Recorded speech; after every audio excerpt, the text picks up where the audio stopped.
It's the 6th of April 2013 and I'm at Bodylines gym in Plymouth with boxing coach, the famous Alf McGuinness.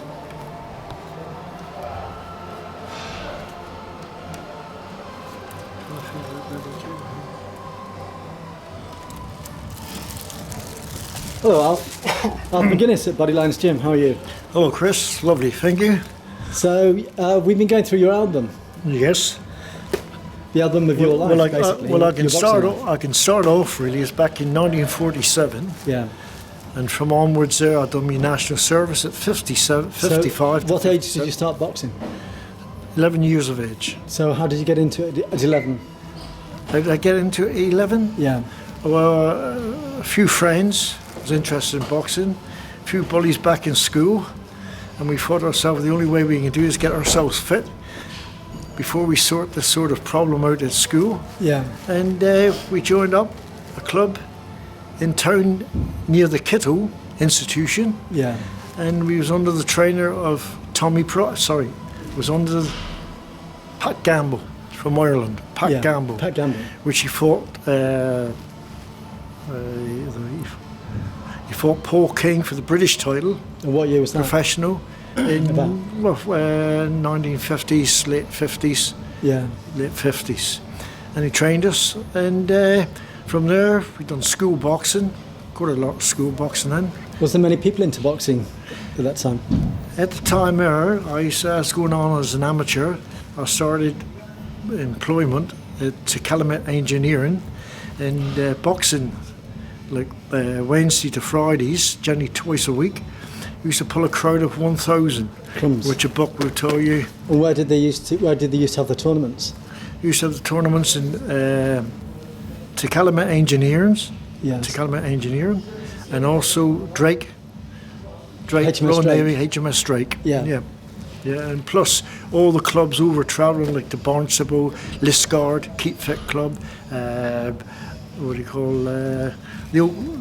every club you can imagine in the West Country. Yeah.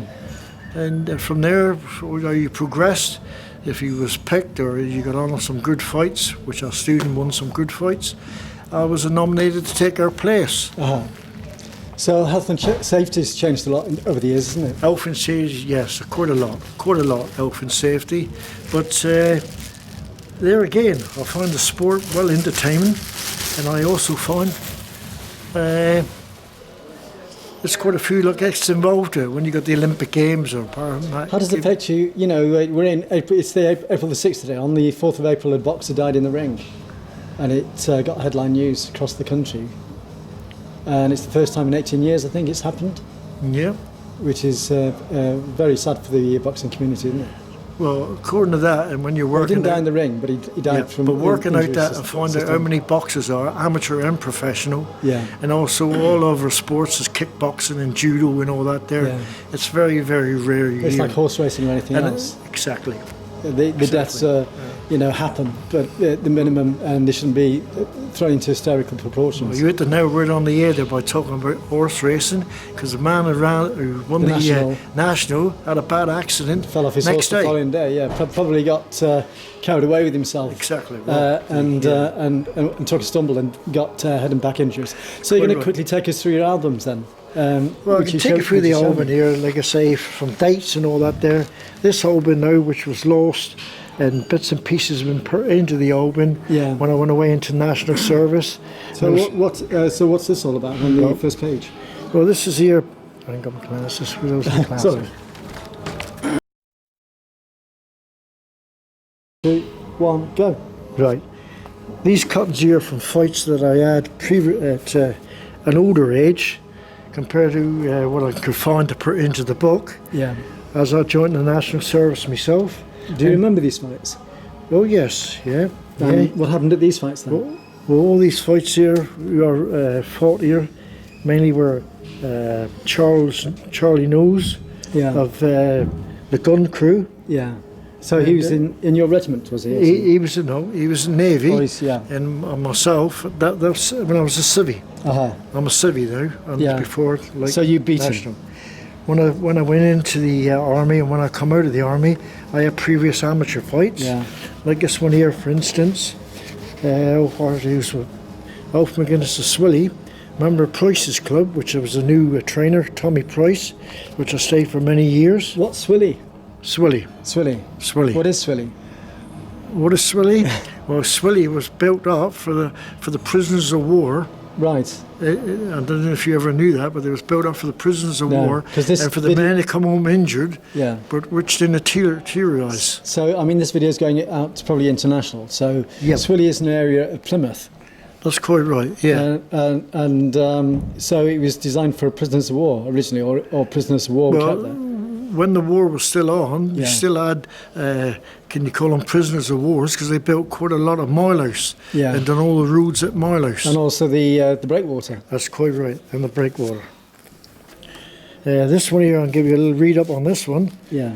Alf McGuinness of Swilly, a member of Tommy Price's Club, to amateur boxing promotions at Exmouth on Saturday, Exmouth Hall on Saturday, when he dealt out a convincing beating to no less than Michael Connor, the national ABA light welterweight champion.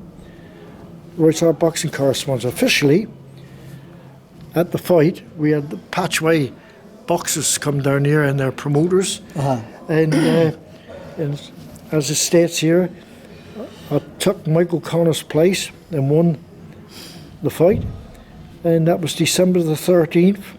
I can't remember the year. Yeah. December 13th. As it's there in black and white, look.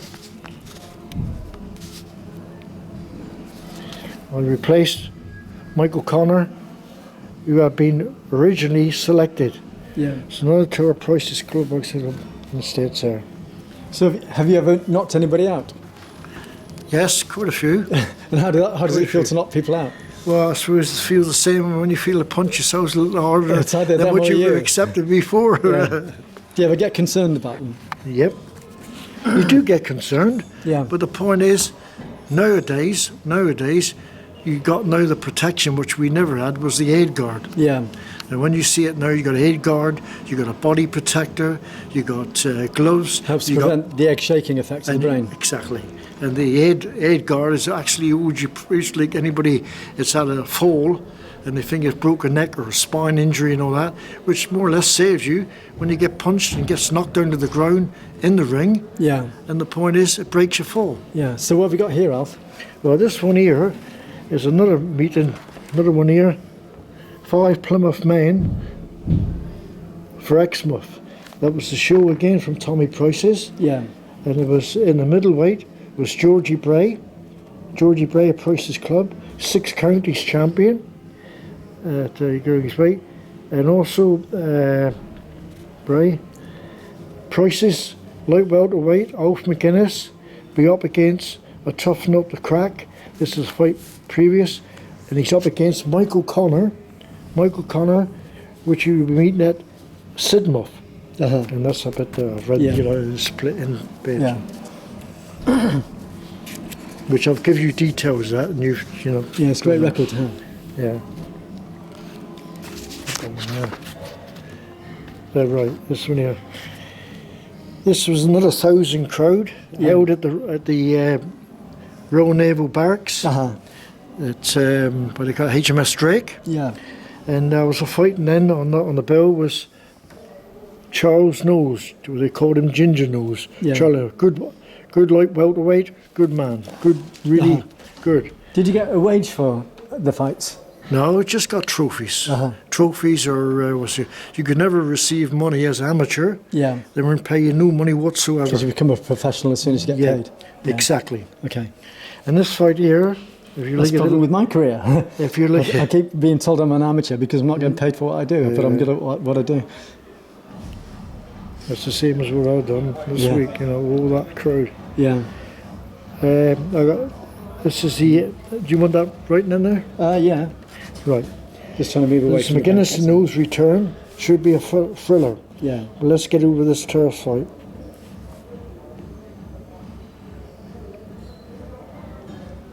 What was this? This is a ticket from somebody. That's a ticket from the Lord Mayor's Fund. Yeah. And this is just telling you McGuinness and Knowles. Is this the same figured recently in one of the most thrilling contests seen at the Royal Navy Barracks, Denport. Yeah.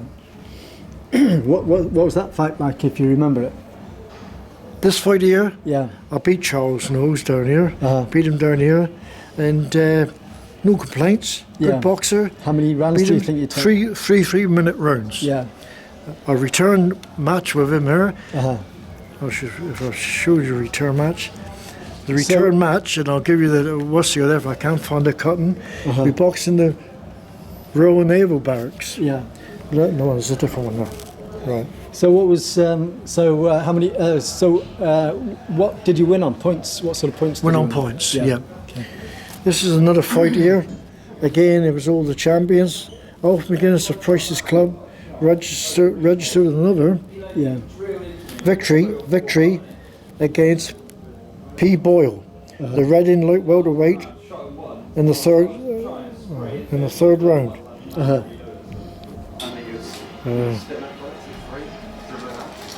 This is the return. I like to talk this over with you, as I said Yeah. there. This is the return fight. ABA knows Yeah. the Royal Naval Barracks, the president of the Royal Navy champion, and the second meeting between Georgie Bray and Wessiel. Uh-huh. McGuinness and Knowles figured recently one of the most best thrilling bouts at the Royal Naval Barracks, Devonport. Did you write that yourself? No, they even there. That's a bit of Yeah, that makes a change for the Herald, doesn't it? Now this one's Mind you, it's something to do with fighting and this boxing. It one's probably will be good in the this one Herald. here's further ahead, Yeah. but it's which will beat this one, Kerr, wasn't it? Yeah, Kerr. Yeah. This is in the Billy Mann is regiment. I was in back Royal on Army his own Service hand. Corps. Oh, yeah. Royal Army Service Corps, and this. How long were you in that for? opponent, 2 years national service. Ah, cool. And there's the proof. Yeah. Winning the 15 training battalion. It's got a bit faded now, but it's still there, isn't it? Winning the trophy Yeah. of all services Yeah. in Germany, Osnabrück. Yeah. All fights all over Great Britain. Uh-huh. Fights all over Great Britain. And after the Was that the winning, first time, apart from your military career, did you do a lot of travelling with the boxing out of this country? in my national service I did. Yeah. Like I said, I'm getting to the So it's a good way of moving around. Yeah.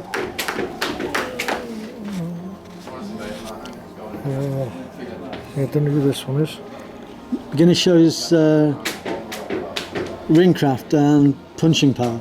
Yeah. That's the Queen's Hall Barnstable. Uh-huh. I fought a man there. Does that still exist? Terry Nichols, I beat him. Yeah. Terry Nichols. Beat him convincingly on points. Yeah. There's a boxing reporter there. Was he about the same size and weight as you? No, I started giving away a little bit of weight because Uh-huh. I couldn't get fights and couldn't get training partners, Yeah. and I found that way. And these are- I got that one. I got that one's Colin.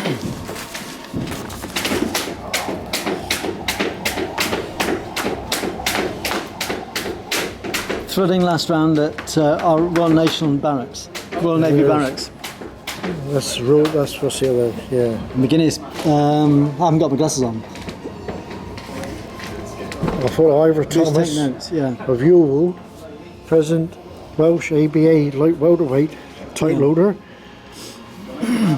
So the army have helped a lot with the boxing in Plymouth. The army helped everybody Yeah. a lot of boxing Yeah. because you stood a better chance in the service, and if you could get through into their team, you find that you was well looked after and well fed too. Yeah. See you. This boxing from Biddeford, which I fought another bloke from the Royal Marines, Yeah. and that was Ivor Thomas. Ivor Thomas, Marines Corps, light welterweight, tight loader.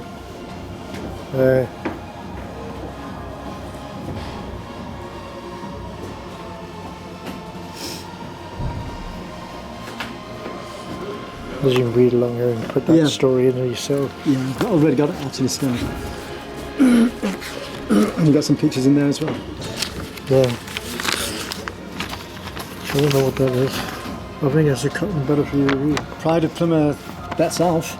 Yeah. It was taken a couple of years ago. quite a few years ago, yeah.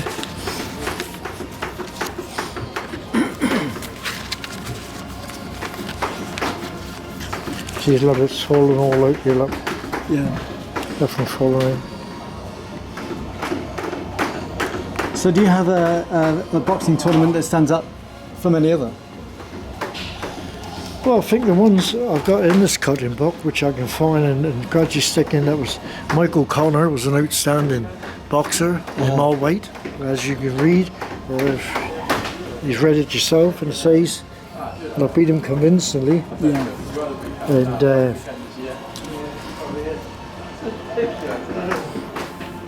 not too many. So how many years have you been teaching boxing?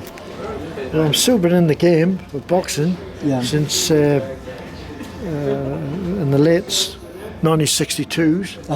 Then I turned from there, coming in.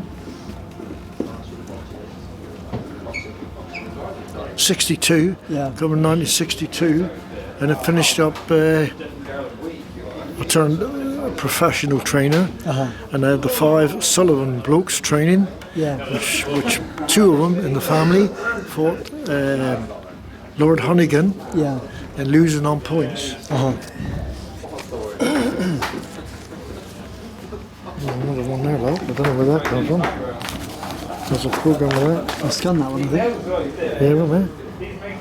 See if we've got my name on it. There it is. Ralph McGuinness, Royal Navy Barracks, the Russia Navy champion. Yeah. Ralph McGuinness's Price's Boxing Club. You don't know what year that was? The 6th of November 1957. That's lasted well, isn't it?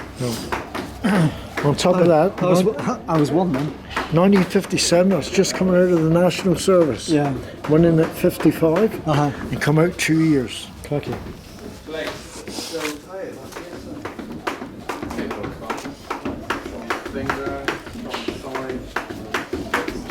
I'm trying to get this.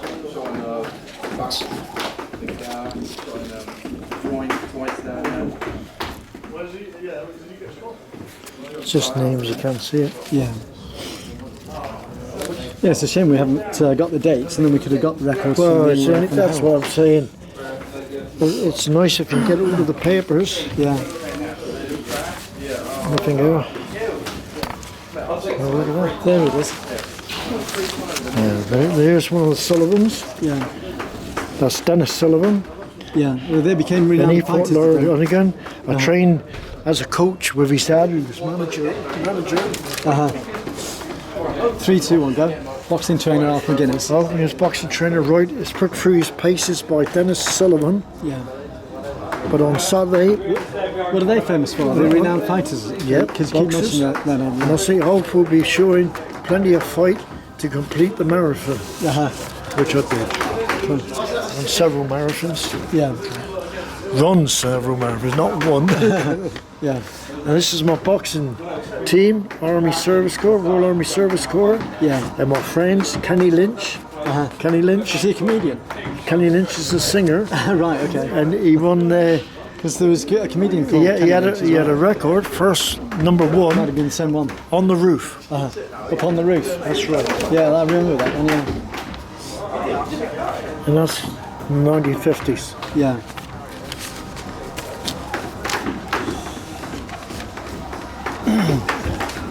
I know you got the book and you've seen it, you would have read it. Yeah. You would have loved to see it.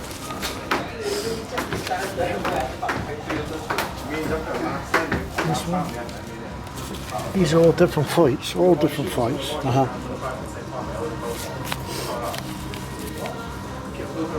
Here's this one.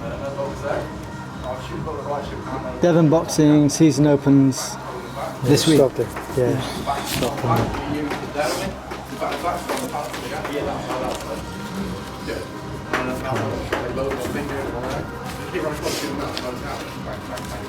Pride of Plymouth, that's all. Have we seen that Yeah, one? got that one, yeah.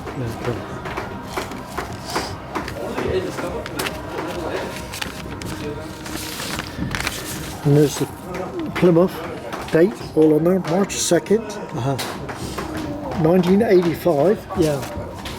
And I see professionals, professional boxers, and that's our meeting at Stoke. And that's where we used to appear there, wearing all our boxing ties, Yeah. and a presentation. So have you always lived in Plymouth, apart from being Yeah. in the military, when you were travelling around with the military? Yes, always lived in Plymouth. I like to say, pick out one or two for me, was a good professional was Flash Atkins, and quite a few professional boxers' names is called out. So what year would you say was the highlight years for boxing? I would say it started off getting good fights. It was 1955, which was service personnel, and found out different boxers from different regiments who owned the good titles, and having them for good sparring partners, which they used me as well. So we were all in it together. Did he go through like a doldrums period as well? Yes, yeah, And it seems to be picking up again now? it did. But I've got to say, the national service was non-stop. It was always boxing. Yeah. I mean, if you went in there as a sportsman, any sport, and you got picked, you can say you was well looked after. Yeah. Retirement. Birthday honours for Mayflower's first boxer. Have you still got all these trophies on a shelf? Yeah, I got them home. Yeah, all the strip, Or are they in boxes? yeah, all the strip in colours was Mayflower, and as you can see here, it says I was the first man to wear the Mayflower colours into the ring. Yeah. Opening show. Cheers. All right. Cheers. Flashback to the 1950s, Yeah. which before I went in the service, I boxed right through from So 47. how old were you there in the 1950s? 1950s? What am I going to say? You had black hair then? Yeah. This one here in particular, I was still done at Mayflower, Yeah. which they give me a presentation of a clock Yeah. on my 67th birthday. Yeah. You still got that clock? Still got the clock. And it still works? Still works, yeah. Good. Yeah. I only got it for the time. Yeah. Yeah, well, time's money. If you're a professional, that is. Yeah, this is right up with Scott Dan as well. Professional, good boxer. Yeah. Done a lot for Mayflower. Yeah. It says here, all boxing through and through. Yeah. This is Mike Drake, he was on the committee of Mayflower, and son, Alf and Mayflower go together. Yeah. Alf is boxing through and through, and his loyalty to the club and beyond question, Yeah. said Drake. He's very active, was still training, and a senior boxer twice a week, still training senior boxers twice a week. Yeah. Also, someone asked him for help in the weekends, all will be, or without any question, without. Yeah. So have we got any more in there to look at? Yeah, it's a lot, but there's a lot missing on the bloody book. But I want to come here.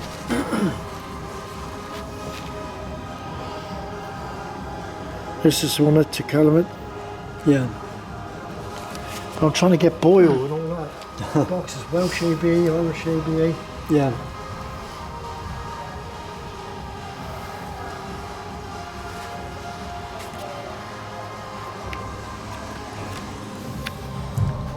Now it's going to pieces. Some sorting lost them. there, isn't it? I've sorted them all up, well, threw them in, but after a time, as you can see, wear and tear. When I come out of the National Service, the book was hard to find. I found it was more or less dumped out when we were shifting. And So what do you think? Do you go through highs and lows as a boxing coach or a boxer? And if so, what were your lows? what would I? Do you go through highs and lows? Do you, at times when you feel high or low? Well, the point is, you never feel low, because the point is you're more concerned about the boxers and getting them through their fights. Yeah. Because as you know, you feel yourself, you may sweat and you may also think about it, which they don't say, oh, I don't worry about it. But honestly, before you go into the bout, but any bout, boxing bout, you'll find you got a little bit of nerve there. Yeah. And what are your highs then? What were the highest things that the highest achievements or the highest, the most exciting things you've done in boxing or even in a tournament? Well, I suppose when you've won one tournament and you've come out into the ring and just stuck one left hand out and caught it on the chin and he's gone backwards and they've counted them out, I think that was achievement on my own. So you've got a daughter in Australia? I've got a daughter in Australia and a grandson. Yeah. And I got a daughter in Southampton. And well, the family's in Southampton. Yeah. A good family. So they left Plymouth to go to Southampton? Yeah, I've seen him last week. Yeah. So I've got to say that. I did see him. I was looking at that there. I'd love to find that.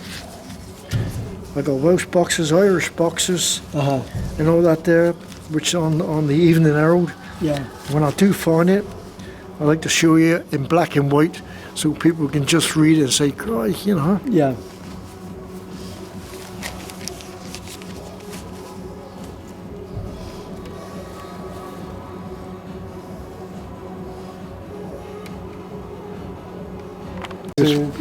So this is Terry Nichols. Terry Nichols is more of a welterweight. Yeah. But I used to give away, as you can see, I used to give away a few pound.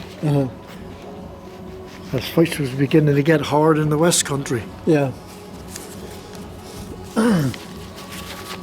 So how do you like the way boxing is going at the moment? Well, what you see in boxing is boxing, and sometimes you put on a show there and see somebody, you know, you think really as a professional, they put everything into it, and you do get a bad one, and you get some brilliant fights, you know. Right, thanks a lot for that. My best fight is to think Nigel Benn and Eubank. Yeah. And one of the greatest fights I ever watch. To watch, yeah. What year was that about? Well, it's quite a few years ago. Can't remember. Never mind. No, not really, not all that many. Chris Eubank, yeah. But if you want a copy of it, and I've got a copy, but it's how you do it. Anyway. Yeah. People can YouTube it. There's another one there. I'd just like to finish this one off here. Okay. Alf McGuinness will be up against D. Cogan, the Irish welterweight champion, which I beat. So you ain't got the papers just to show you. Yeah. One thing before you go, do you want to say anything to your family in Australia? Yeah, I'd like to say to my daughter, Maxine, I suppose now at this time of the day or night, or daytime, she's on the golf course playing a sport which I've played but absolutely no good. I'd like to win the trophies that she's won and the money as well. And she's in the sun somewhere. She's absolutely good. And the son-in-law. How long have they been over there? How long went over for 9 years, come back and look around and went back again. Yeah, can't blame Went back again. I got a anybody in? Got a grandson who is disabled living over there, and that's what they done it for. They went over to Australia mainly with the grandson to give him more heat for the body, and they're going up. Yeah. So thanks so much, Alf McGuinness, for going through your life story with me. Thank you, Chris. What's your name? Blake. Blake? Yes. So how long have you been coming to Bodylines Gym? In my second month at the minute. Yeah. So what made you decide to come to Bodylines Gym? The free weights best, as far as I know, is the best bodybuilding gym around. For pure weights? Yeah. Do you work? Yeah. What sort of work do you do? Window cleaning. Sorry? Window cleaning. Window cleaning, so you're outdoors and keeping healthy anyway? Yeah. So how far are you into your training tonight? Well, I'm just coming up to the end of my second month. Yeah. About 10 days left of the second month. How long have you been training here tonight? About an hour so far. So how long is the session left? Well, we've got 2 more sets of this and then one more machine. About half hour. What are you hoping to get out of it? Eventually. That's all it's working out, yeah? Yeah, eventually, like muscle gain and get bulkier and bigger. So you can pose in the sun when you're window cleaning in the summer? Yeah. Yeah. So can I follow you through doing some working out then? Yeah, that's fine.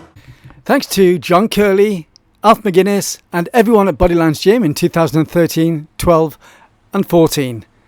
This has been a Chris Summerfield video production 2018 18. You can contact me at ccsPhoto12@hotmail.com, and if you can help to sponsor my videos, you can PayPal me at ccsPhoto1@gmail.com. Thanks for watching the video. It's a lifestyle.